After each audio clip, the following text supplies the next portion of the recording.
The Adventures of Sherlock Holmes, by Sir Arthur Conan Doyle. Adventure 3, A Case of Identity. "My dear fellow," said Sherlock Holmes as we sat on either side of the fire in his lodgings at Baker Street, "life is infinitely stranger than anything which the mind of man could invent. We would not dare to conceive the things which are really mere commonplaces of existence.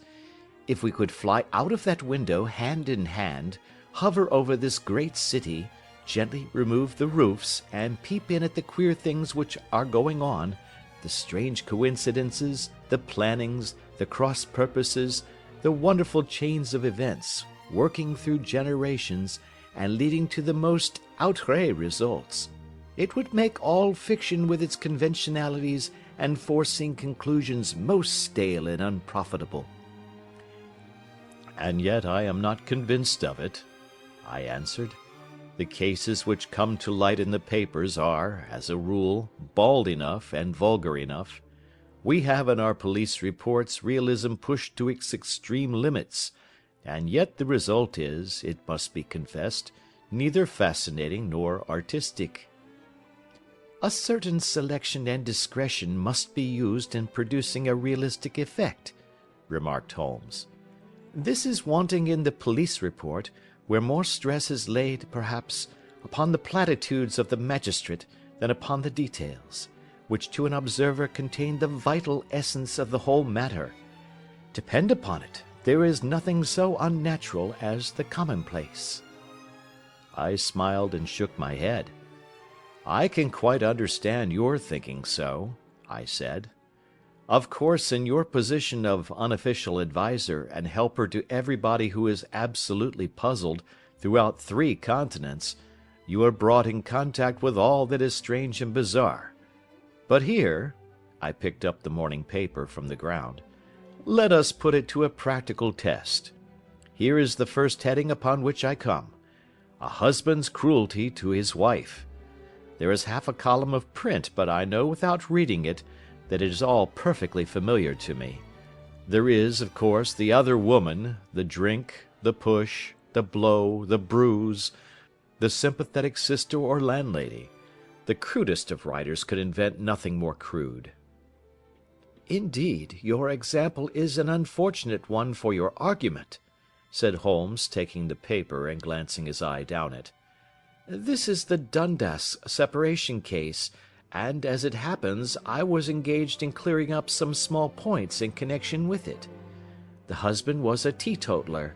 There was no other woman, and the conduct complained of was that he had drifted into the habit of winding up every meal by taking out his false teeth and hurling them at his wife, which, you will allow, is not an action likely to occur to the imagination of the average story-teller. Take a pinch of snuff, doctor, and acknowledge that I have scored over you in your example." He held out his snuff-box of old gold, with a great amethyst in the centre of the lid. Its splendour was in such contrast to his homely ways and simple life that I could not help commenting upon it. "Ah," said he, "I forgot that I had not seen you for some weeks. It is a little souvenir from the King of Bohemia, in return for my assistance in the case of the Irene Adler papers." "And the ring?" I asked, glancing at a remarkable brilliant which sparkled upon his finger. "It was from the reigning family of Holland, though the matter in which I served them was of such delicacy that I cannot confide it even to you, who have been good enough to chronicle 1 or 2 of my little problems." "And have you any on hand just now?" I asked with interest. "Some 10 or 12, but none which present any feature of interest. They are important, you understand, without being interesting. Indeed, I have found that it is usually in unimportant matters that there is a field for the observation, and for the quick analysis of cause and effect which gives the charm to an investigation. The larger crimes are apt to be the simpler, for the bigger the crime, the more obvious, as a rule, is the motive. In these cases, save for one rather intricate matter which has been referred to me from Marseilles, there is nothing which presents any features of interest. It is possible, however, that I may have something better before very many minutes are over, for this is one of my clients, or I am much mistaken." He had risen from his chair and was standing between the parted blinds, gazing down into the dull, neutral-tinted London street. Looking over his shoulder, I saw that on the pavement opposite there stood a large woman with a heavy fur boa round her neck, and a large curling red feather in a broad-brimmed hat, which was tilted in a coquettish Duchess of Devonshire fashion over her ear. From under this great panoply she peeped up in a nervous, hesitating fashion at our windows, while her body oscillated backward and forward, and her fingers fidgeted with her glove buttons. Suddenly, with a plunge, as of the swimmer who leaves the bank, she hurried across the road, and we heard the sharp clang of the bell. "I have seen those symptoms before," said Holmes, throwing his cigarette into the fire. "Oscillation upon the pavement always means an affaire à coeur. She would like advice, but it is not sure that the matter is not too delicate for communication. And yet even here we may discriminate. When a woman has been seriously wronged by a man she no longer oscillates, and the usual symptom is a broken bell wire. Here we may take it that there is a love matter, but that the maiden is not so much angry as perplexed or grieved. But here she comes in person to resolve our doubts." As he spoke there was a tap at the door, and the boy in buttons entered to announce Miss Mary Sutherland, while the lady herself loomed behind his small black figure like a full-sailed merchantman behind a tiny pilot-boat.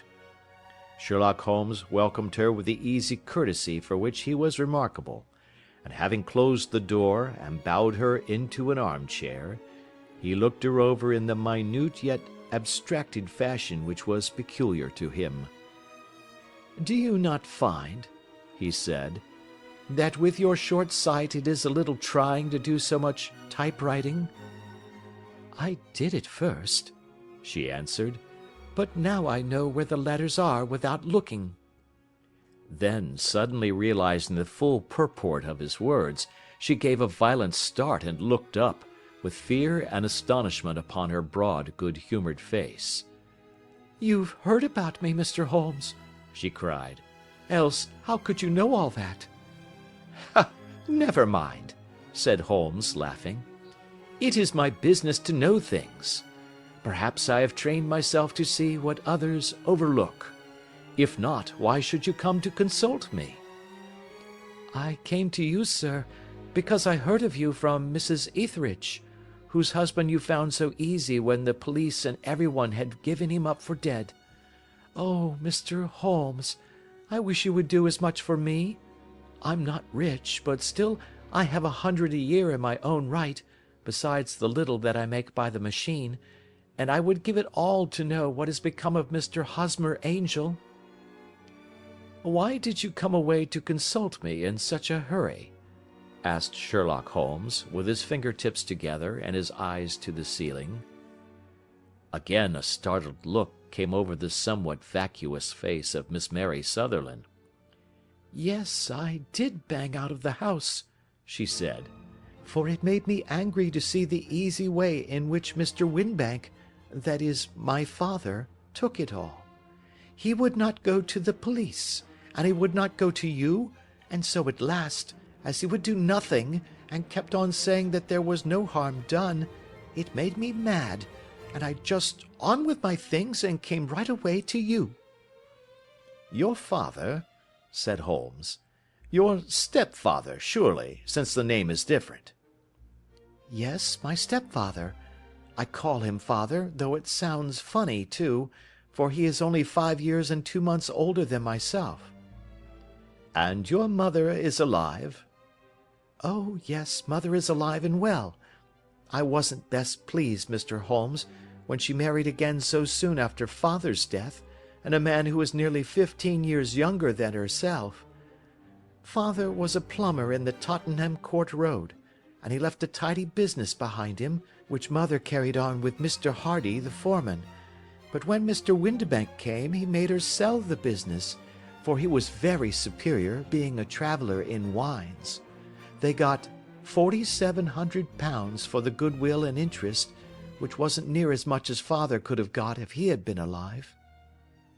I had expected to see Sherlock Holmes impatient under this rambling and inconsequential narrative, but, on the contrary, he had listened with the greatest concentration of attention. "Your own little income," he asked, "does it come out of the business?" "Oh, no, sir. It is quite separate and was left me by my Uncle Ned in Auckland.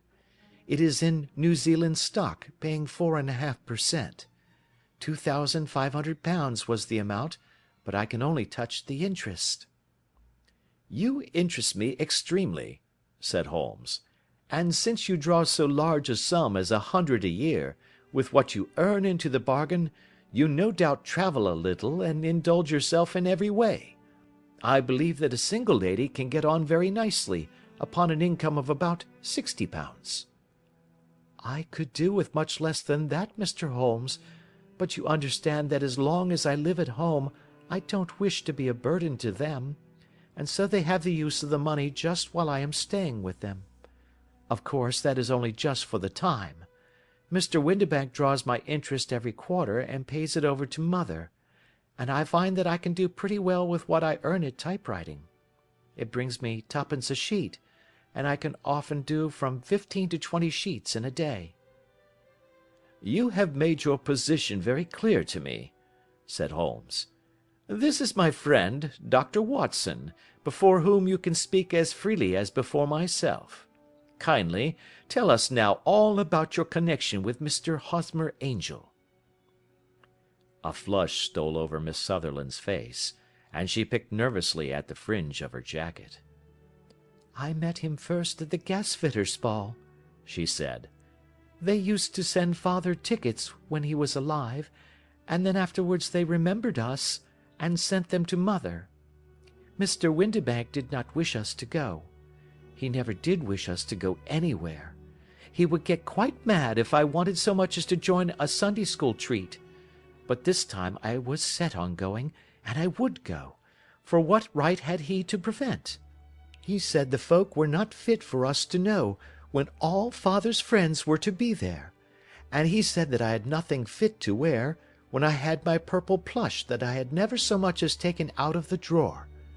At last, when nothing else would do, he went off to France upon the business of the firm, but we went, mother and I, with Mr. Hardy, who used to be our foreman, and it was there I met Mr. Hosmer Angel." "I suppose," said Holmes, "that when Mr. Windibank came back from France, he was very annoyed at your having gone to the ball." "Oh, well, he was very good about it. He laughed, I remember, and shrugged his shoulders, and said there was no use denying anything to a woman, for she would have her way." "I see. Then at the gasfitters' ball you met, as I understand, a gentleman called Mr. Hosmer Angel." "Yes, sir. I met him that night, and he called next day to ask if we had got home all safe, and after that we met him. That is to say, Mr. Holmes, I met him twice for walks, but after that father came back again, and Mr. Hosmer Angel could not come to the house any more." "No?" "Well, you know father didn't like anything of the sort. He wouldn't have any visitors if he could help it, and he used to say that a woman should be happy in her own family circle. But then, as I used to say to mother, a woman wants her own circle to begin with, and I had not got mine yet." "But how about Mr. Hosmer Angel? Did he make no attempt to see you?" "Well, father was going off to France again in a week, and Hosmer wrote and said that it would be safer and better not to see each other until he had gone. We could write in the meantime, and he used to write every day. I took the letters in the morning, so there was no need for father to know." "Were you engaged to the gentleman at this time?" "Oh, yes, Mr. Holmes. We were engaged after the first walk that we took. Hosmer, Mr. Angel, was a cashier in an office in Leadenhall Street, and—" "What office?" "That's the worst of it, Mr. Holmes. I don't know. Where did he live, then? He slept on the premises. And you don't know his address? No, except that it was Leadenhall Street. Where did you address your letters, then? To the Leadenhall Street post office, to be left till called for. He said that if they were sent to the office he would be chaffed by all the other clerks about having letters from a lady, so I offered to typewrite them, like he did his, but he wouldn't have that, for he said that when I wrote them they seemed to come from me, but when they were typewritten he always felt that the machine had come between us. That will just show you how fond he was of me, Mr. Holmes, and the little things that he would think of." "It was most suggestive," said Holmes. "It has long been an axiom of mine that the little things are infinitely the most important. Can you remember any other little things about Mr. Hosmer Angel?" "He was a very shy man, Mr. Holmes. He would rather walk with me in the evening than in the daylight, for he said that he hated to be conspicuous. Very retiring and gentlemanly he was. Even his voice was gentle. He'd had the quinsy and swollen glands when he was young, he told me, and it had left him with a weak throat and a hesitating, whispering fashion of speech. He was always well dressed, very neat and plain, but his eyes were weak just as mine are, and he wore tinted glasses against the glare." "Well, and what happened when Mr. Windibank, your stepfather, returned to France?" "Mr. Hosmer Angel came to the house again, and proposed that we should marry before father came back. He was in dreadful earnest, and made me swear, with my hands on the testament, that whatever happened I would always be true to him. Mother said he was quite right to make me swear, and that it was a sign of his passion. Mother was all in his favour from the first, and was even fonder of him than I was. Then, when they talked of marrying within the week, I began to ask about father, but they both said never to mind about father, but just to tell him afterwards, and mother said she would make it all right with him. I didn't quite like that, Mr. Holmes. It seemed funny that I should ask his leave, as he was only a few years older than me, but I didn't want to do anything on the sly, so I wrote to father at Bordeaux, where the company has its French offices, but the letter came back to me on the very morning of the wedding." "It missed him, then?" "Yes, sir, for he had started to England just before it arrived." "Ha! That was unfortunate. Your wedding was arranged, then, for the Friday. Was it to be in church?" "Yes, sir, but very quietly. It was to be at Son Saviour's, near King's Cross, and we were to have breakfast afterwards at the St. Pancras Hotel. Hosmer came for us in a hansom, but as there were two of us, he put us both into it and stepped himself into a four-wheeler, which happened to be the only other cab in the street. We got to the church first, and when the four-wheeler drove up we waited for him to step out, but he never did, and when the cabman got down from the box and looked, there was no one there. The cabman said that he could not imagine what had become of him, for he had seen him get in with his own eyes. That was last Friday, Mr. Holmes, and I have neither seen nor heard anything since then to throw any light upon what has become of him." "It seems to me that you have been very shamefully treated," said Holmes. "Oh, no, sir. He was too good and kind to leave me so. Why, all the morning he was saying to me that, whatever happened, I was to be true, and that even if something quite unforeseen occurred to separate us, I was always to remember that I was pledged to him, and that he would claim his pledge sooner or later. It seemed strange talk for a wedding morning, but what has happened since gives a meaning to it." "Most certainly it does. Your own opinion is, then, that some unforeseen catastrophe has occurred to him?" "Yes, sir. I believe that he foresaw some danger, or else he would not have talked so, and then I think that what he foresaw happened." "But you have no notion as to what it could have been?" "None." "One more question. How did your mother take the matter?" She was angry, and said that I was never to speak of the matter again. And your father? Did you tell him?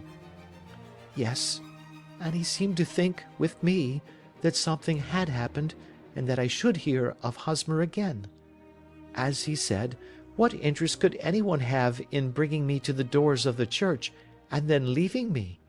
Now, if he had borrowed my money, or if he had married me and got my money settled on him, there might be some reason, but Hosmer was very independent about money, and never would look at a shilling of mine.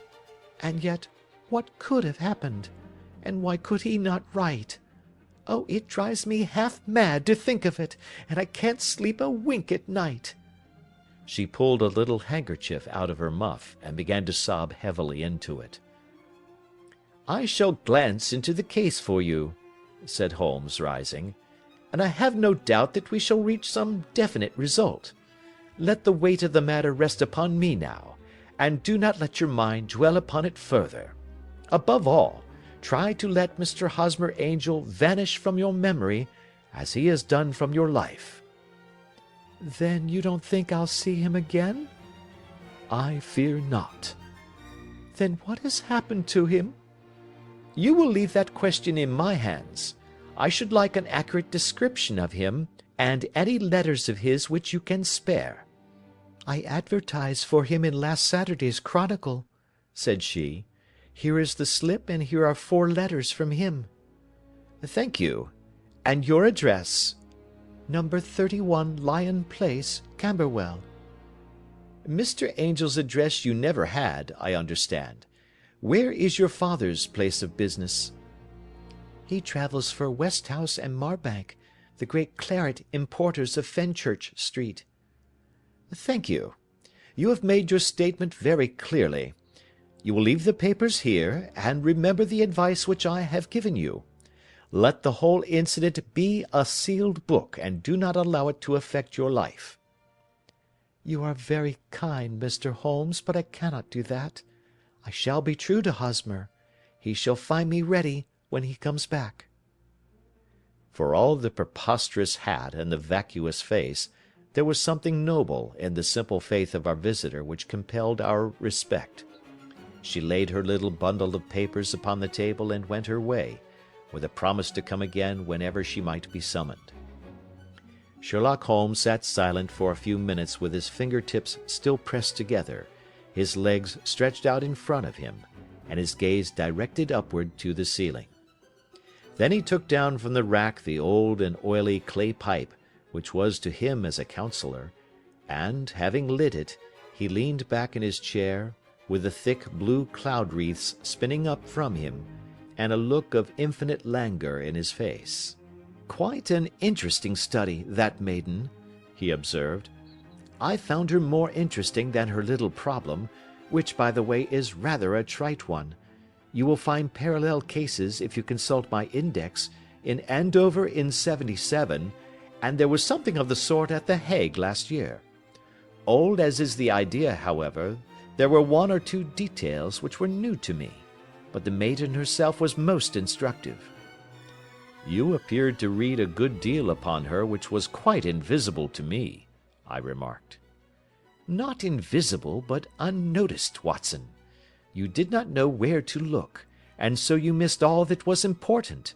I can never bring you to realize the importance of sleeves, the suggestiveness of thumbnails, or the great issues that may hang from a bootlace.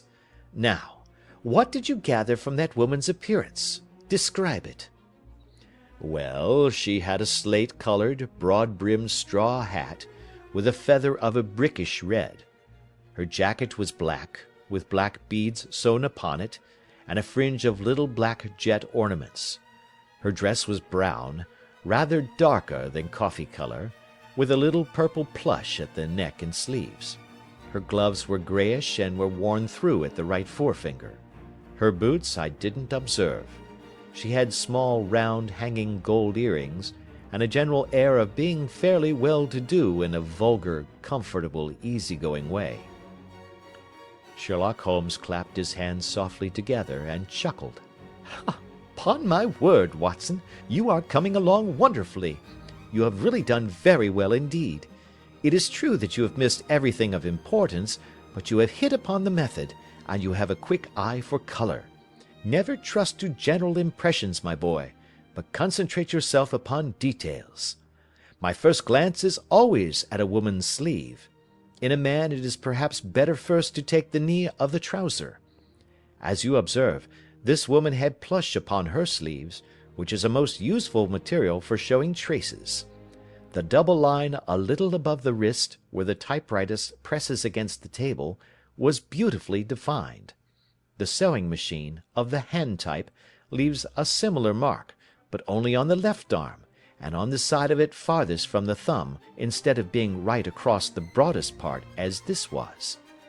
I then glanced at her face, and, observing the dint of a pince-nez at either side of her nose, I ventured to remark upon short sight in typewriting, which seemed to surprise her. It surprised me. But surely it was obvious. I was then much surprised and interested on glancing down to observe that, though the boots which she was wearing were not unlike each other, they were really odd ones, the one having a slightly decorated toe-cap, and the other a plain one. One was buttoned only in the 2 lower buttons out of 5, and the other at the 1st, 3rd, and 5th. Now, when you see that a young lady, otherwise neatly dressed, has come away from home with odd boots, half buttoned, it is no great deduction to say that she came away in a hurry. And what else? I asked, keenly interested, as I always was, by my friend's incisive reasoning. I noted in passing that she had written a note before leaving home, but after being fully dressed. You observed that her right glove was torn at the forefinger, but you did not apparently see that both glove and finger were stained with violet ink. She had written in a hurry and dipped her pen too deep. It must have been this morning, or the mark would not remain clear upon the finger. All this is amusing, though rather elementary, but I must go back to business, Watson. Would you mind reading me the advertised description of Mr. Hosmer Angel? I held the little printed slip to the light.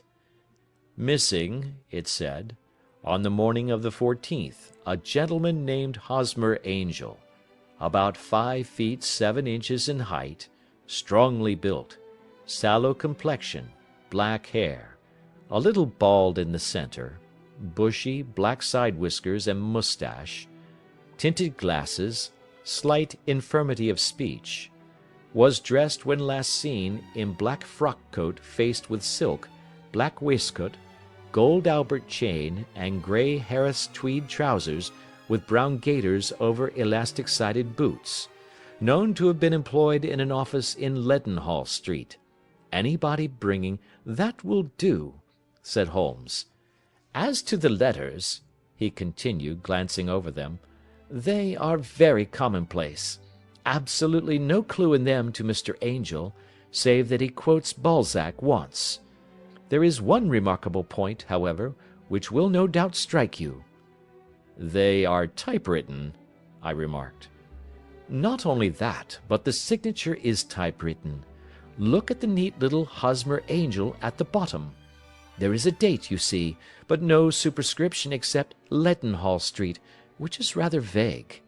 The point about the signature is very suggestive.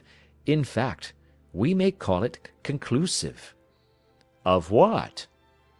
"My dear fellow, is it possible you do not see how strongly it bears upon the case?" "I cannot say that I do, unless it were that he wished to be able to deny his signature if an action for breach of promise were instituted." "No, that was not the point. However, I shall write 2 letters, which should settle the matter. One is to a firm in the city, the other is to the young lady's stepfather, Mr. Windibank, asking him whether he could meet us here at 6 o'clock to-morrow evening. It is just as well that we should do business with the male relatives.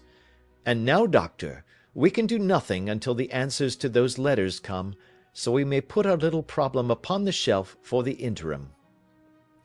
I had had so many reasons to believe in my friend's subtle powers of reasoning and extraordinary energy in action, that I felt that he must have some solid grounds for the assured and easy demeanour with which he treated the singular mystery which he had been called upon to fathom.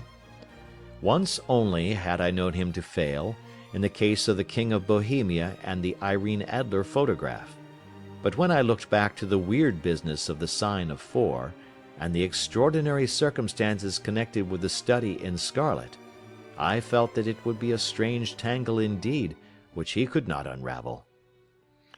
I left him then, still puffing at his black clay pipe, with the conviction that when I came again on the next evening, I would find that he held in his hands all the clues which would lead up to the identity of the disappearing bridegroom of Miss Mary Sutherland. A professional case of great gravity was engaging my own attention at the time, and the whole of next day I was busy at the bedside of the sufferer. It was not until close upon 6 o'clock that I found myself free, and was able to spring into a hansom and drive to Baker Street, half afraid that I might be too late to assist at the dénouement of the little mystery. I found Sherlock Holmes alone, however, half asleep, with his long, thin form curled up in the recesses of his armchair.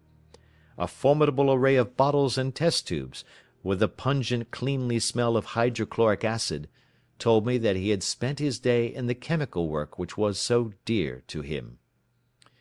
"Well, have you solved it?" I asked as I entered.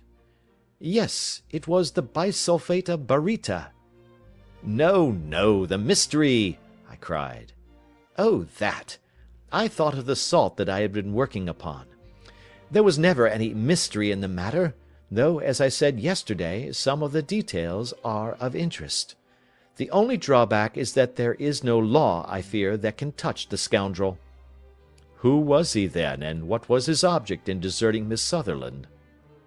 The question was hardly out of my mouth, and Holmes had not yet opened his lips to reply, when we heard a heavy footfall in the passage, and a tap at the door. "This is the girl's stepfather, Mr. James Windibank," said Holmes. "He has written to me to say that he would be here at 6. Come in." The man who entered was a sturdy, middle-sized fellow, some 30 years of age, clean-shaven, and sallow-skinned, with a bland, insinuating manner, and a pair of wonderfully sharp and penetrating grey eyes. He shot a questioning glance at each of us, placed his shiny top-hat upon the sideboard, and with a slight bow sidled down into the nearest chair. "Good evening, Mr. James Windibank," said Holmes. "I think that this typewritten letter is from you, in which you have made an appointment with me for 6 o'clock?" "Yes, sir. I am afraid that I am a little late, but I am not quite my own master, you know. I am sorry that Miss Sutherland has troubled you about this little matter, for I think it is far better not to wash linen of the sort in public. It was quite against my wishes that she came, but she is a very excitable, impulsive girl, as you may have noticed, and she is not easily controlled when she has made up her mind on a point. Of course, I did not mind you so much, as you are not connected with the official police, but it is not pleasant to have a family misfortune like this noised abroad. Besides, it is a useless expense, for how could you possibly find this Hosmer Angel?" "On the contrary," said Holmes quietly, "I have every reason to believe that I will succeed in discovering Mr. Hosmer Angel." Mr. Windibank gave a violent start and dropped his gloves. "I am delighted to hear it," he said. "It is a curious thing," remarked Holmes, "that a typewriter has really quite as much individuality as a man's handwriting. Unless they are quite new, no two of them write exactly alike. Some letters get more worn than others, and some wear only on one side. Now, you remark in this note of yours, Mr. Windibank, that in every case there is some little slurring over of the E, and a slight defect in the tail of the R. There are 14 other characteristics, but those are the more obvious." "We do all our correspondence with this machine at the office, and no doubt it is a little worn," our visitor answered, glancing keenly at Holmes with his bright little eyes. And now I will show you what is really a very interesting study, Mr. Windibank," Holmes continued. "I think of writing another little monograph some of these days on the typewriter and its relation to crime. It is a subject to which I have devoted some little attention. I have here 4 letters which purport to come from the missing man. They are all typewritten. In each case, not only are the E's slurred and the R's tailless, but you will observe, if you care to use my magnifying lens, that the 14 other characteristics to which I have alluded are there as well." Mr. Windibank sprang out of his chair and picked up his hat. "I cannot waste time over this sort of fantastic talk, Mr. Holmes," he said. "If you can catch the man, catch him, and let me know when you have done it." "Certainly," said Holmes, stepping over and turning the key in the door. "I let you know then that I have caught him." "What? Where?" shouted Mr. Windibank, turning white to his lips and glancing about him like a rat in a trap. "Oh, it won't do. Really it won't," said Holmes suavely. "There is no possible getting out of it, Mr. Windibank. It is quite too transparent, and it was a very bad compliment when you said that it was impossible for me to solve so simple a question. That's right. Sit down and let us talk it over." Our visitor collapsed into a chair, with a ghastly face and a glitter of moisture on his brow. It's not actionable," he stammered. "I am very much afraid that it is not. But between ourselves, Windibank, it was as cruel and selfish and heartless a trick in a petty way as ever came before me. Now, let me just run over the course of events, and you will contradict me if I go wrong." The man sat huddled up in his chair, with his head sunk upon his breast, like one who is utterly crushed. Holmes stuck his feet up on the corner of the mantelpiece, and leaning back with his hands in his pockets, began talking, rather to himself, as it seemed, than to us. "The man married a woman very much older than himself for her money," said he, "and he enjoyed the use of the money of the daughter as long as she lived with them. It was a considerable sum, for people in their position, and the loss of it would have made a serious difference. It was worth an effort to preserve it. The daughter was of a good, amiable disposition, but affectionate and warm-hearted in her ways, so that it was evident that with her fair personal advantages, and her little income, she would not be allowed to remain single long. Now her marriage would mean, of course, the loss of 100 a year, so what does her stepfather do to prevent it? He takes the obvious course of keeping her at home, and forbidding her to seek the company of people of her own age. But soon he found that that would not answer for ever. She became restive, insisted upon her rights, and finally announced her positive intention of going to a certain ball. What does her clever stepfather do then? He conceives an idea more creditable to his head than to his heart. With the connivance and assistance of his wife, he disguised himself, covered those keen eyes with tinted glasses, masked the face with a moustache and a pair of bushy whiskers, sunk that clear voice into an insinuating whisper, and doubly secure on account of the girl's short sight, he appears as Mr. Hosmer Angel, and keeps off other lovers by making love himself."